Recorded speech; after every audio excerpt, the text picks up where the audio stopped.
The views and opinions expressed on the show are those of the guests or hosts, and not necessarily those of the advertisers, networks, platforms, or stations.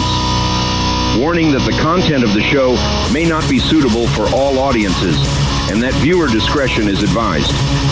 The show does not intend to provide medical, legal, or financial advice, and viewers or listeners should consult with a professional before making any decisions based on the information presented. Welcome back, everybody, to Paranormal Intelligence Agency Radio Live. I'm your host, Jack Carey, and we are broadcasting from 300 feet deep in an abandoned nuclear missile silo somewhere lost in the post-apocalyptic wastelands of the Dakota Territories. And I am joined, as always, by the paranormal crime-fighting duo. Daisy and the Sundance Kid are in the house tonight. They are... Well, we've been sitting around having a lively discussion about paranormal in the news this week. It's fitting, the paranormal in the news this week, because it was just last week's show that I brought up the fact that, well, behind the scenes at the Pentagon, there are really two camps, and these two camps are warring with each other for ultimate UFO disclosure or not.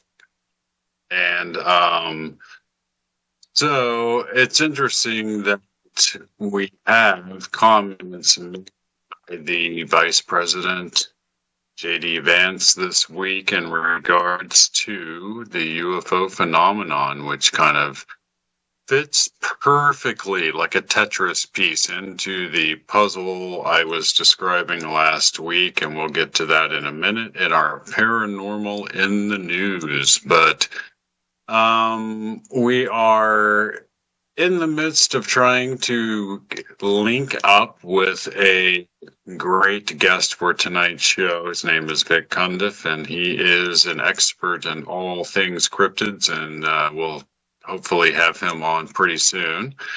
But we're going to cover some current stuff that's going on. I like to cover the fact that we are in the upswing of the Kali Yuga. That is a theme on our show. We pay attention to planetary cycles, and we are in a multi-thousand-year planetary cycle known as the Kali Yuga. This stretches back to ancient Vedic astrology, then confirmed by the Webbot, and then reconfirmed by certain remote viewing groups that have their DNA, if you will, stretching back to the original Stargate CIA ran programs of psychic espionage. And when you have all three of those pointing in the same direction, that is basically in paranormal world where I live, that's like having all of your metrics pegging at once in one direction. That's pretty exciting stuff. And so that sort of led us into the crazy, unpredictable realm of what happens when one economy dies and another economy takes over. And it's interesting that we had three different kind of paranormal indications, if you will, that the old system is dying away and the new system is coming about, and that new system will be comprised of things like cryptocurrencies, perhaps quantum currencies, that's on the horizon, and a general, well, science fictionizing, if you will, of our reality. Sci-fi world emerges as a theme that constantly pops up with the Webbot, and is something that we're all beginning to see now. So, but it's interesting that in the context of J.D. Vance's comments concerning the UFO phenomenon, you have in the backdrop, remember, 11 missing scientists, all with ties to what appears to be the Department of Energy or with anti-gravity research. I would remind everybody out there that the UFO disclosure secrecy is largely kept because of security clearances that are part of the Department of Energy and not the military. Remember that. The entire security apparatus, if you will, surrounding UFO disclosure is rooted and embedded in the Department of Energy.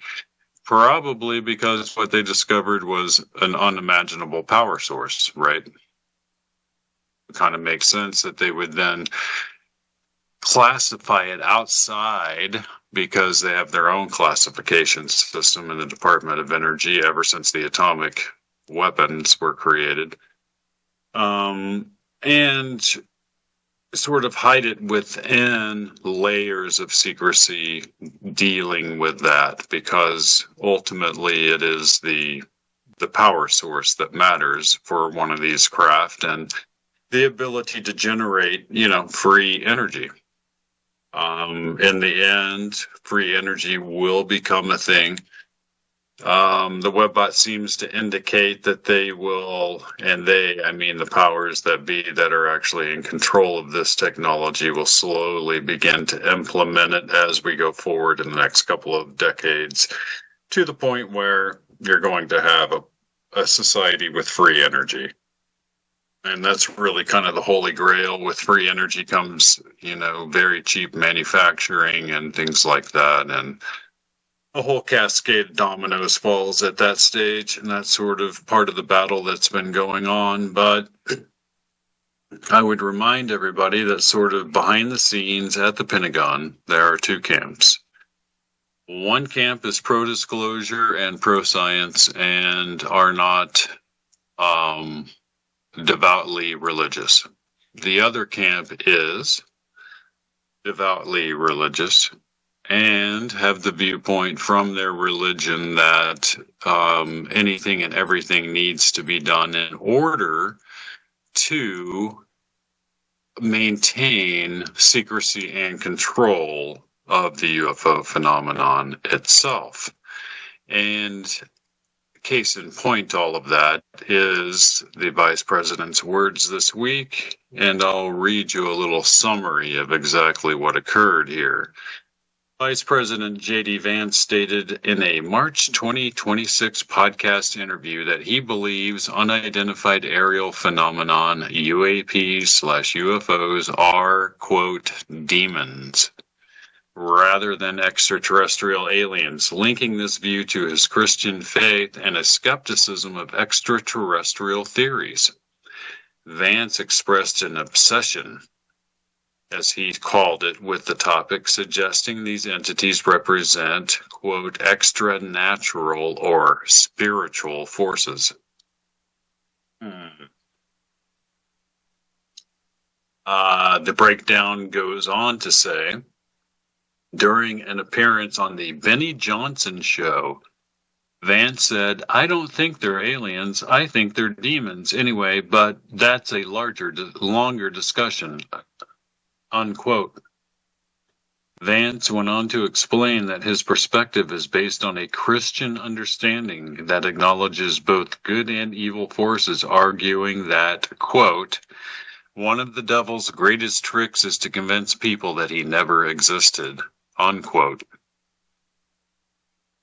Vance mentioned that he is working to release government files related to UAPs as part of a broader push by the administration to declassify UFO information. While some, like astronomer A.V. Loeb, noted that religious interpretations of evil or spiritual forces are not new, they criticized labeling UAPs as inherently evil without evidence, suggesting it's important to keep an open mind about the possibility of advanced, non-human intelligence. So that gives you a little insight behind the veil, behind the curtain, right? There are a group of these people. Some people have identified them and call them by the name the Collins Elite. These are people that approached some of the principles in the documentary Age of Disclosure and asked them why they were messing with demons in the hallways of the Pentagon. In other words, these people were studying the UFO phenomenon. They'd be walking down the hallway and all of a sudden somebody would bump into them and they'd look up and there'd be this military guy. He'd be like, "How come you're messing with the devil?" And they'd be like, "What?" It'd be like, "What you're studying is demonic." And they would say, "Well, that's awfully peculiar that a demon needs a spacecraft in order to travel around." But, and that sort of shows you the battle that's taking place, right? That is the ontological shock I have described. And so that is very, very interesting. So I thought I would bring that to you on Paranormal in the News this week, because what else is more weird and paranormal than the vice president dismissing mountains of evidence and suggesting that, no, that can't be right. My religious views have to be. Interesting perspective. And one that is going to be a continuing battle. So, but tonight's guest is a very interesting and honored guest. Vic Cundiff is known for his expertise on all things Dogman, but along with that, lots of knowledge having to do with Bigfoot, Sasquatch, various cryptid animals, and cryptid mysteries around the world. And we don't have a lot of guests come on our show, and I'm honored to have Mr. Vic Cundiff with us this evening. Vic, are you out there with us? Hey, Jack, I sure am. Thanks for having me. Excellent. Thank you for coming on the show. We're honored to have you, and we're excited that you're here. Oh, you're welcome. Let me correct you, though. It's awfully nice of you to give me those glowing compliments, calling me, talking about my expertise, but there are no experts when it comes to dogmen. We're just trying to do the best we can to learn what we can about them. But yeah, there are no experts. But I do appreciate the kind words, though. It's awfully nice of you. Thank you nonetheless.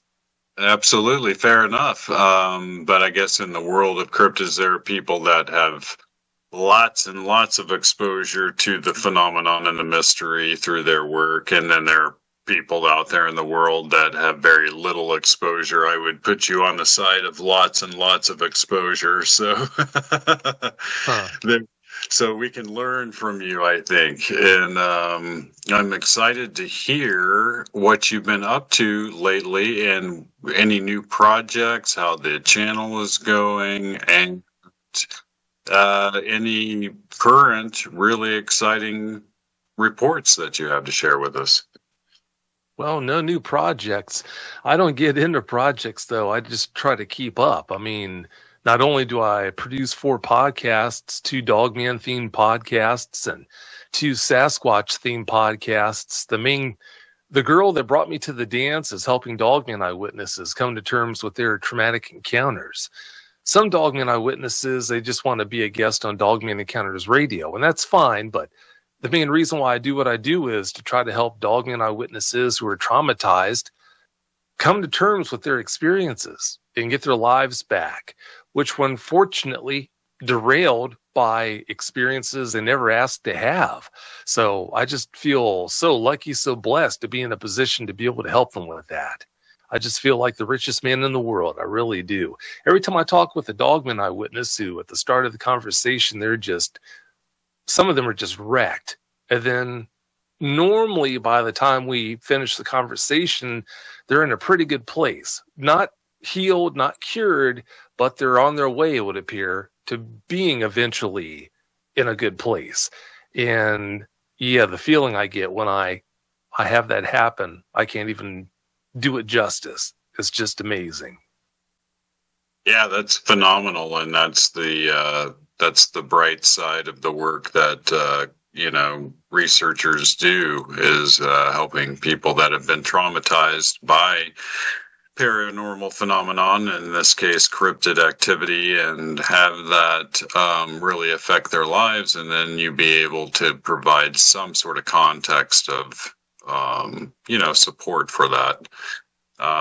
Let them know they're not alone. I think that's absolutely fabulous. I remember being interviewed on your show many years ago when you first started out, and that was very awesome. I enjoyed the whole time. And I think we talked about the liquid lichen case that J.C. Johnson and I investigated outside of Denver, Colorado at that time. And that witness was also traumatized quite a bit. And I think that's kind of the hallmark, don't you, that people that have had real experiences sometimes or more often go on to make kind of profound life changes because of it. Have you found that to be true? Sometimes, yes. Sometimes they don't respond in ways that you'd expect at all. Sometimes they respond 180 degrees away from the direction that you would expect them to have to take. So one of the things I learned pretty early on was you really don't know what to expect when it comes to a lot of the things to do with people seeing dogmen. You really don't, other than the fact that a lot of these people feel like they're in a prison with no walls, because unfortunately, when you have an experience like that, when you don't know that there are people out there who have dedicated their lives to helping eyewitnesses, dogmen eyewitnesses, you don't know who to talk to. You wouldn't think there'd be anyone you could talk to. And then a lot of these people, they find out the hard way that if they try to reach out to their significant others, if they reach out to family members, in almost every case, they just wind up being the punchline at family get-togethers. So it really is like living in a prison with no walls. One of the things I use as one heck of a helpful tool is Dogman Encounters Radio, because it just exposes how common of a phenomenon seeing a dogman is. And by exposing these eyewitnesses to that, all of a sudden they go from feeling like, in a lot of cases that is, feeling like they're the only person in the world who's been made to bear such an experience, to all of a sudden, well, wow, I'm listening to this guy and he doesn't live all that far from me. Or this person over here has got something in common with me. They had an encounter that's pretty close to the one I had, and so on and so forth. So, yeah, the show was one heck of a powerful tool to help these eyewitnesses come to terms with their experiences. Now, I mean, you've got some where it doesn't really do much good for them, but they're not all that traumatized anyway. But I'm so glad that I have that tool, in that in some cases it is so useful. Absolutely. And what overall impression do you get having talked to that many, I take it probably hundreds of dogman witnesses at this stage? What's your overall impression of the nature of the species itself? Are we looking at an emergent species? Are we looking at a species that is interdimensional? Are we looking at something that is like a laboratory chimera of some kind? What direction do you generally think that all of this is leading us into? Well, instead of speaking with hundreds of eyewitnesses, dogmen eyewitnesses, since speaking with my first eyewitness in 2007, I've literally spoken with between 5,000 and 6,000 dogmen eyewitnesses now.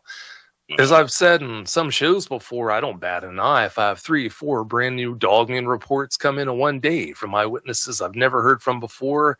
Some days when it gets really hectic, I've had as many, I should say, as 7 or 8 brand new reports come in from eyewitnesses I've never heard from. So because of that ridiculously high exposure to dogman eyewitnesses, yes, it's definitely given me the opportunity to form some pretty clear conclusions about what is the quote-unquote norm when it comes to dogmen and the encounters eyewitnesses have with them. But as far as what their origins are, when I first started doing this, Jack, I was convinced that the simplest answer must be the correct one. Well, these guys must just be animals out there in the forest that are trying to scratch out a living, pun intended, the best way they knew how. They don't have any other special abilities that we don't have. They're just animals out there, scary looking ones, but animals nonetheless, out there just doing their thing. Well, you can only talk with dogman eyewitnesses for so long before it becomes clear to you that, okay, well, if that was the case, why have I spoken with so many credible eyewitnesses who have reported things that point soundly towards the fact that what they saw must have been something that had supernatural origins? And then you talk with these credible, very credible eyewitnesses over here who report things that make you think, okay, well, from what they told me, what they encountered must have been examples of beings that were created in a laboratory. It may be a government laboratory. And then on the other hand, you talk with so many credible eyewitnesses who report seeing things, experiencing things that make you think, okay, well, the dogmen they encountered must just be flesh and blood, normal animals with no special abilities. Otherwise, if they did have special abilities, and they wouldn't have been affected by this or that wouldn't have happened. So to land the plane, it's my firm opinion that dogmen have several origins. You've got dogmen that are just normal flesh and blood animals, nothing special going on with them. You've got other dogmen with origins that make them dogmen that are spiritual beings. You've got other dogmen that, in my opinion, were created in a government laboratory in a test tube. And I wouldn't be surprised also if you have dogmen that have alien origins. So, yeah, the answer, as it tends to be more complicated than you normally think about whatever you're talking about at the beginning, same thing seems to apply here. Interesting. Yeah, and I've often contemplated about the possibility that there was more than one source for dogmen, and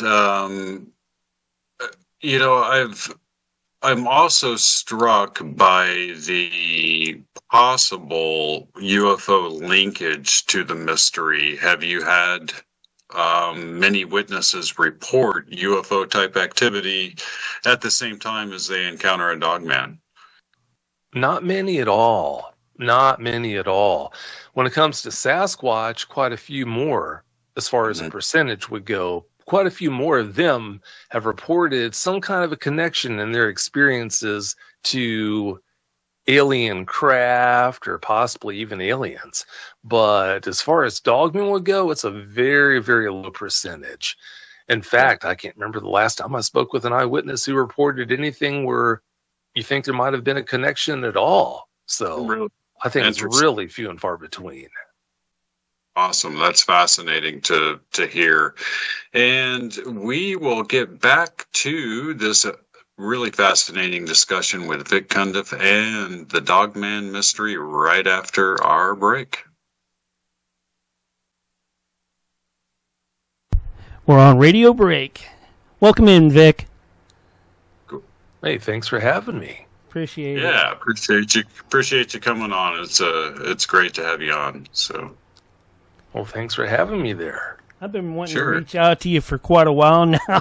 It's like, wow, and then you hit me up on Facebook, and I was like, wow, yeah, why don't you just come on Jack's show, and I'll talk to Jack, and Jack's like, oh yeah, I've been on his show before. I'm sure you'll come on. And it all worked out. Yeah. Yeah. That's episode great. 8. Yeah. Yep. Episode 8. That was almost 12 years ago because, the first episode of Dogman Encounters, believe it or not, which this makes Jack an old man. The first episode of Dogman Encounters aired on August 22nd, 2014. Wow. Old man for sure. Don't feel too bad. I've got some years on you still. No, do you? Yeah. Well, I was telling Vic too that I've had all kinds of crazy cryptid stuff that's happened to me as well. They weren't well, I don't know.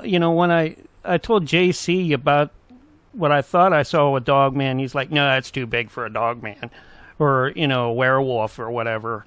He goes, that's got to be a cave bear. I'm like, okay, you're the cryptozoologist. You would know. How big? But it was huge. It probably would have went well over 1,000 pounds. It was hunting turkey. We were on our way out. This is probably about 93, 94 in Missouri. We were heading out to a missile site to change over, and we saw this thing in the field hunting turkeys, and I'm like, wow, that's pretty big, but that's not a horse, and it's not a Bigfoot. It's not, because Bigfoot don't have a tail, and this thing had a big, long, bushy tail, but it had a really long snout, like a dog man. And I'm like, have you ever encountered this before? And he goes, it's got to be a cave bear. I'm like, okay. How tall was it? It didn't stand up. It was stalking turkeys in a field, and we were above it, and it was down in the valley below where we were watching it. And there was just this field filled with turkeys, and this thing was just kind of creeping up on them. I'm like, man, it's going to tear these turkeys up. Oh, yeah. Yeah. Well, keep in mind, dogmen could be 12 feet tall and well over 1,000 pounds. Yeah. But, it just kind of caught, all four of us saw it when we were going out to the capsule, to the site to change over. And that was when on our way out. And we came the same way back, and we looked in the field, and you could see it all tramped down and all that. Yeah. But that wasn't my first experience with cryptids. I'm like, my first experience with cryptids was when I was stationed in Panama. I was in the Auto Centro building, the same one that we kind of invaded during Panama and had all the police and military around it. Remember that back in the day? About 89, that was a while 90? ago. Yeah. I was stationed in Panama at the time, but I was in one of the apartments, and I had a chupacabra encounter, and he goes, chupacabra, that sounds more like, a pterosaur, a big pterosaur, because it came through and it tore up in the center of this apartment complex. It had like a patio, okay, and the whole thing had an indoor patio with the roof, no roof over it, so we could put plants and stuff like that outside. It came through and it raised all sorts of hell through there. My wife at the time, she's Dominican, and she remembered that, and she's like, oh no, that's chupacabra, and we were scared to death. She was praying, she had the Bible and everything. It's like, but here's your countdown. I'll get to more of that because Nancy doesn't have a show tonight. 4, 3, 2, 1, and you're live right now, Jack. Welcome back, everybody, to Paranormal Intelligence Agency Radio Live. I'm your host, Jack Carey. I've got a face for milk cartons and a voice for smell-o-vision. And tonight we've got a great guest on the show. We're talking to Vic Cundiff about the amazing Dogman mystery. It is a very interesting mystery that has kind of offshoot rabbit holes to it, it seems like. And we were just discussing what I had asked Vic about a possible link to UAPs and UFOs. And Vic, it's interesting to me because I read, have you heard of the book Skinwalkers at the Pentagon? No, never heard of that before. Okay, so there's a great book out there. It's the sequel to Hunt for the Skinwalker book, and it's what happened after Hunt for the Skinwalker out on Skinwalker Ranch. And, they kept having people see these mysterious wolf-like creatures.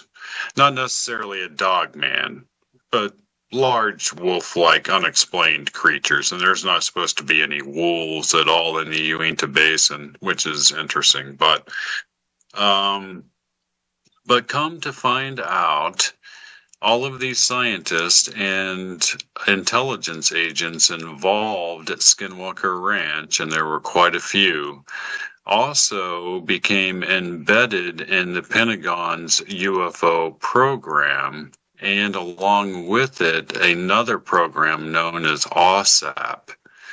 And OSAP was designed in order to do one thing, and that was to scientifically study the wide array of paranormal activity that was occurring in the lives of the people who were studying the UFO phenomenon.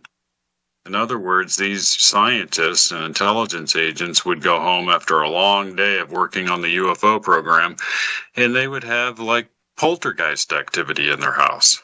And like all kinds of weird paranormal stuff happening, orbs following them, objects materializing and dematerializing right in front of them in their homes, shadow entities walking across the house. And in one of these cases, a profound cryptid encounter. It was an encounter with a dogman. And it really threw me for a loop, because what they were describing is what they call the hitchhiker effect.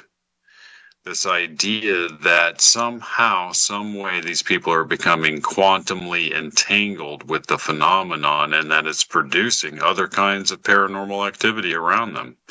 It's very bizarre, and it's well worth the read. But my question for you is, how are we to explain this encounter where an intelligence agent, and I'm at a total loss, but they had an intelligence agent who came across an entity at Skinwalker Ranch, couldn't see it. They felt it. They were terrified by it. It was standing in front of them, this entity of some kind. And at the exact same moment this was occurring, over 1,000 miles away in Langley, Virginia, outside the CIA headquarters in the quiet suburbs there where the CIA's families live, his wife goes to the sink to get a drink of water at 3 a.m., looks out of the kitchen window across their property, and sees a dogman propped up next to one of the trees just staring at her. It occurred instantly at the same time. And I'm wondering, is it possible, I mean, this is just where my mind goes, is it possible that what we're looking at is some sort of shape-shifting entity of some kind that somehow we're just not quite understanding, and it tends to take the form of the dogman a lot? Is that something that's even possible in your mind? Oh, I don't think there's anything in this crazy world that's impossible when you consider the fact that there's subatomic particles called quarks that literally wink in and wink out of existence.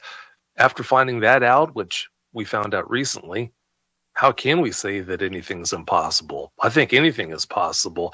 I've gone on the record stating that I don't believe that werewolves actually exist. There's a difference between believing or not believing and being able to say definitively that, yeah, they definitely don't exist. I'll never say that werewolves don't exist. I've just gone on record saying I don't think that they exist. And I take that stance because of that whole reference to the quarks, for example. I'm not prepared to say that anything in this crazy world is impossible. And that right there, talking about the quarks, that's a perfect example why. Oh yeah, absolutely. And in my mind, when I read the whole account of what had happened, and the fact that they published that OSAP report about the hitchhiker effect, and they listed cryptid activity as one of the things involved with the hitchhiker effect, I found that fascinating, because as a cryptozoologist for 30 years out in the field doing actual investigations, I couldn't wrap my mind around the fact that here appears to be a living, breathing, and sometimes bleeding, even leaving DNA behind, physical trace evidence at the scene. And yet there's this whole almost interdimensional quality it seems like, to these creatures. Did you ever know Linda Godfrey, or were you able to ever interview Linda Godfrey? I don't want to answer that to say anything bad about anyone that'll make anyone look bad. Oh, sure. No, she, I mention it because she did have a guy contact her that claimed to have some sort of government knowledge, and that, he indicated some type of let's just call it a non-human intelligence involved with the creation of these creatures. And I found that fascinating, but anyway, what is in your mind the most traumatic encounter that you've ever interviewed somebody that have suffered through? Wow, that's kind of like, it's really hard to answer that question. That would be like asking a paramedic of multiple years what the most traumatic accident scene they rolled up on was, just because I've spoken with so many eyewitnesses who've had over the top, really traumatic experiences. It's so hard to say. Wow, that is tough. One of the most traumatic ones that has been aired on the show was where an eyewitness named Kim, unfortunately, he watched his white American bulldog be killed right before his very eyes because his dog actually saved his life from a dog man that I'm pretty sure was bent on taking his life. So, yeah, if that American bulldog wouldn't have intervened, I'm not too sure that Cam would even be here today. That ranks up there pretty high amongst some of the most traumatic encounters I've spoken with guests about. But, yeah, there have been so many, it's really hard to point to one. Yeah, that's interesting. It sort of echoes of accounts that we received over the years of hunters and people hiking with their dogs in the forest, also having them killed by a Sasquatch or a Bigfoot. Have you, in your interviews, have you come across people that have had a dual encounter? Have you had people that have had Bigfoot and Dogman encounters? Oh, all the time. All the time. Yeah, I'm going to interview an eyewitness for a show actually tomorrow afternoon. And yeah, he had one of his dogman encounters. He's had multiple. I think it was his last encounter that he had with dogmen. It involved a pack of dogmen, and a Sasquatch came along and it was staring at the trees where this pack of dogmen were, he said. So, yeah, I mean, that's just a common thing where I talk with eyewitnesses all the time who've seen both dogmen and Sasquatch. Wow. Have you had any witnesses that have seen them in the company of each other? Oh, yeah. Yeah, I sure have. Now, it seems like they normally mix like oil and water, but on occasion, I'll talk with a credible eyewitness who reports seeing them hanging out, almost buddy-buddy, if there could be such a thing between the Sasquatch and the dogman. But other times, I think it's a case where the person who stumbled upon the evidence, they didn't actually see a Sasquatch with a dogman. What they saw was anecdotal. For example, they'll see Sasquatch prints with dogman prints right next to them. Well, perfect example, there was an eyewitness who contacted me years ago where they saw some small Sasquatch prints walking down this game trail. And then they saw these dogman prints that were like, it appeared this dogman was walking with this juvenile Sasquatch. But it's my opinion that that dogman was actually stalking that juvenile Sasquatch. I wasn't there. I don't know for sure, but it's my opinion that's what was going on, because I think dogmen, they do predate on smaller Sasquatch if they get the opportunity and if the conditions are right. Right. And do you have I guess an indication at all of like a ground zero for this mystery, like where it started from, and did it sort of spread out from there in concentric circles, or how widespread are we talking about across the United States as far as people experiencing the dogman species? Oh, you're talking about a phenomenon that stretches from coast to coast, from border to border. It's literally all over the United States. It's all over the world. I've spoken with eyewitnesses from every continent in the world except for Antarctica. So I've had guests on the show from pretty much almost every continent except Antarctica as well. But then again, I talk with a lot more eyewitnesses than you're ever going to hear on the show. A lot of them are behind the scenes because they just need help. They don't have an interest in coming on the show. And I always stress that that's totally fine. There's never any pressure to come on and talk about an encounter.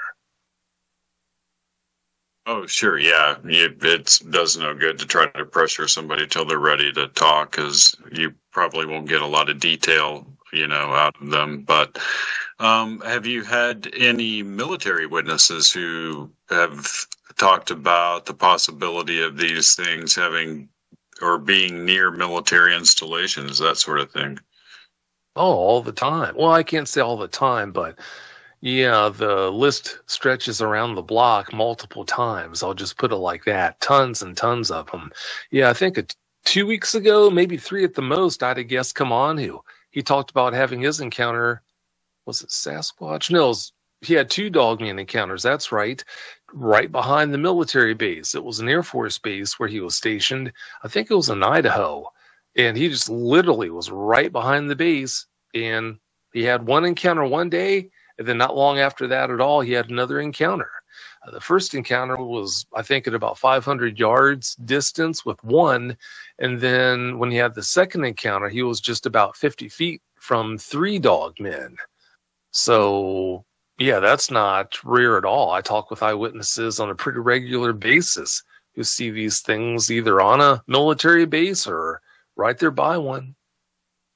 Wow, that's fascinating to me, because I did quite a bit of research years ago on military personnel reporting intrusions into secret military installations by Bigfoot creatures. So it just seems like an interesting thing, and I've always wondered what was the attractant. What were they looking for? What were they hoping to find as a cryptid creature, if there wasn't some sort of causal effect there that we're not quite understanding? But what's your opinion on do you get reports of other kinds of cryptids as well, like flying cryptids? We've had quite a few, like, almost like living pterodactyl sightings. Have you come across that before? I have. Yeah, I used to produce a podcast called My Paranormal Experience. And yeah, I had, I think, 2 guests come on at different times talking about seeing pterosaurs. There were other guests who came on and talked about other flying hominids and other strange entities like that.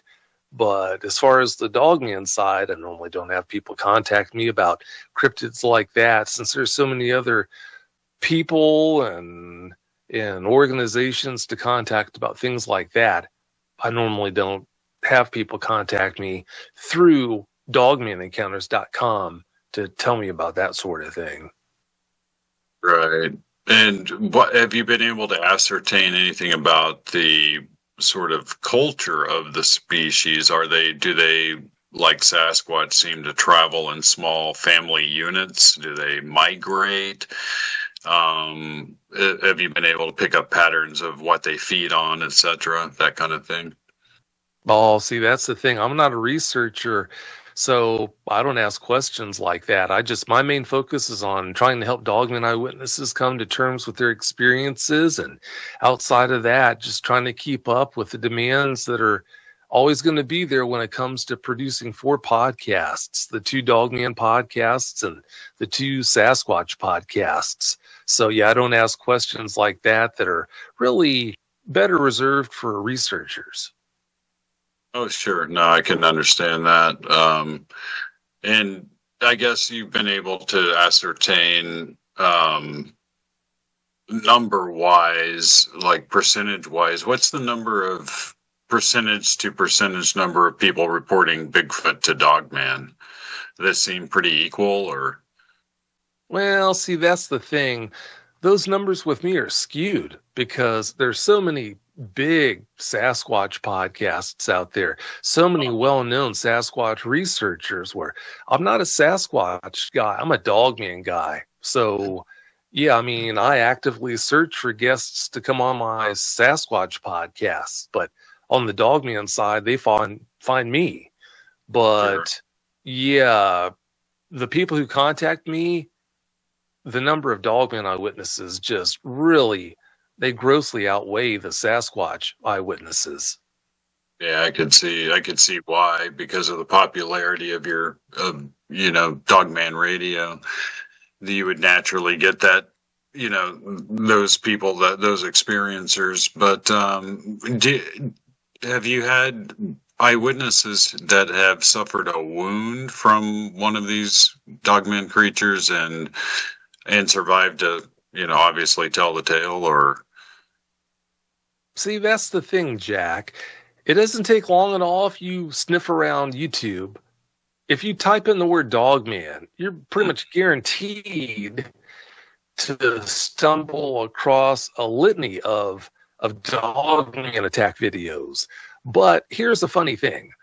Like I told you at the top of the show, I've literally spoken with 5,000 to 6,000 Dogman eyewitnesses over the years. After speaking with so many Dogman eyewitnesses, the grand total of credible eyewitnesses I've ever spoken with, the total of credible Dogman eyewitnesses I've ever spoken with over the years since 2007, since I spoke with the first one who've ever told me about intentionally being harmed by a Dogman or Dogmen they encountered, the grand total, 7, 8, maybe 9. So if you're talking with a guy who deals with the volume I have over the years and the number of credible eyewitnesses who've ever told me about being intentionally harmed by a Dogman they encountered is only 7 or 8 or 9, how is it that somebody who is probably lucky to talk with maybe 40 Dogman eyewitnesses in 1 year, how are they going to have every week, week in, week out, a new Dogman attack victim? So, yeah, the danger these guys pose is really oversold. Well, you've got people who they think everything on YouTube must be true, so they listen to these shows and they think, okay, well, this presented as being a true story, so it must be true. So they just buy into this whole idea that Dogmen are out there looking for any opportunity to rip you apart if you come into their presence. But that's why I harp on the fact that, look, they're definitely not wired by nature to be that way. I'll never say that there aren't some deviant ones out there that will rip you apart if the opportunity presents itself. But the norm definitely is not that way. And why is it that I have come to that conclusion? I didn't come to that conclusion, Jack, after taking a sample size of 20 eyewitnesses. No, thousands upon thousands of cases have given me a huge opportunity, a great opportunity to take a 10,000-foot view and really get a good view of what this whole Dogman phenomenon is all about. If after speaking with nearly as many eyewitnesses as I have, in finding that attacks are so rare, that tells me everything I need to know about what to expect if an eyewitness has an encounter with a Dogman normally. And again, normally, that's the key word, because again, I'll never say that Dogmen are safe to be around. I'll never say that a Dogman would never attack someone, because again, like I said, you've got deviant examples of whatever kind of critter out there. Why should Sasquatch be different? Why should Dogmen be different? I mean, you have deviant people who will kill you if the opportunity presents itself. Is that the norm? No, it's not the norm. But still, you do have deviant examples. And they're deviant examples because it's not the norm. I use the example of fire ants. Perfect example. If you go to Texas and put your hand down on 100 fire ant mounds, how many times are you going to get lit up? Well, it's obvious. 100 times out of 100, they're going to light you up. And why is that? It's because fire ants are wired to be that way. It's a repeatable result. Just like when scientists do tests, they look for repeatable results before they come to a conclusion. Well, it's a piece of cake to repeat those results when you put your hand on a fire ant mound to try to decide if those guys are wired to be dangerous, wired to be aggressive. If the opportunity presents itself, they most definitely are. That's why they attack every time. Well, when you're talking with a guy who's spoken with 5,000 to 6,000 people who have had dogman encounters, but only 7, 8, maybe 9 of those people were attacked, that tells you right there that that kind of aggression towards us is not the norm.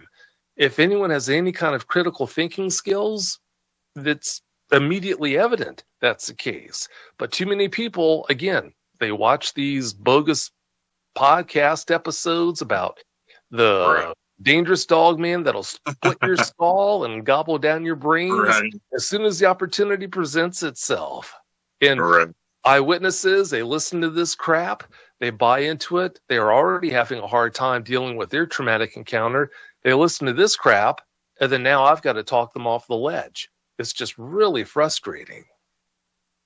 I can see why, and yeah, there's far too much just crap that's out there on YouTube. That's why I trust your findings and stats over some random YouTube videos, because you've had that kind of exposure to the eyewitnesses around the country. So before we have to go, I wanted you to kind of tell everybody where they can find you and send you an email or a communication of some kind, and be able to perhaps come on your show or ask you a question, what have you. How do people get a hold of you there? Well, the easiest way, if anyone's had a dogman encounter that they want help with, I'm your guy. That's what I do. I'm not an accountant. I'm not an attorney. I'm not a mechanic. I help dogman eyewitnesses come to terms with their encounters for a living. Again, like I said, if you have had an encounter that you need help dealing with, then just please go to dogmanencounters.com and submit a report. If you submit a report, then I'll reach out to you to schedule a consultation with you so I can find out what happened, and we can try to take it from there to get you back on the tracks. But if you don't need help with your encounter, if you would just like to come on Dogman Encounters Radio and share your experience or experiences, as this sometimes happens with the listeners, then yeah, still just go to dogmanencounters.com and submit a report, and I'll just contact you that way, and we'll take it from there. Now, understand, I also fairly recently, about a year ago, I started publishing episodes of another Dogman podcast that features fictional stories about dogmen. That show is called Dogman Tales, Tales, because they're tales. So if you are one of those people, and there are quite a few people out there who just can't get enough of the whole dogman topic, the whole dogman phenomenon, for some people, the fictional side of stories is what they're after. If that's you, if you do a search on your favorite podcast platform, podcast app, for Dogman Tales, again, Tales, then the show will pop up and you can check out the episodes that way. Well, thank you again, Vic, for coming on the show. I can't thank you enough, and we'll have to have you back another time when we have more time to discuss this amazing topic. And until next week, guys, next week we'll be jumping down another deep, dark rabbit hole here on PIA Radio Live. And until then, I will see you guys on the radio.